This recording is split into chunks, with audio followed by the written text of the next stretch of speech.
जोंनि ओनसोलनि जयपुर ओनसोलनिनो बिदा फंबाय आदिबासीनि नेता बिथांमोनजों आरो जोंनि बिसमुरिनि ओनसोलनि गासै सानसुमै इन्टेलेक्सुवेलफोर जयै जुथायै दिनैनि समावहाय जोङो बे दावरावखौ बोरैबा गैया खालामनो हायो नामा, बे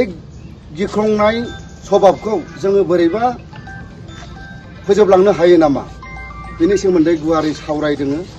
दा बावहाय बिनि सिगां बिथांमोननिफ्राय खोब स्पष्टयै बुंबाय जे एखे जोंनि धोरोमनिफ्रायनो बेखौनो बुंनांगोन जे बिथांमोननिफ्राय बुंदों जे जोङो बेखौ फोजोबनोब्ला बे गिख्रंनाय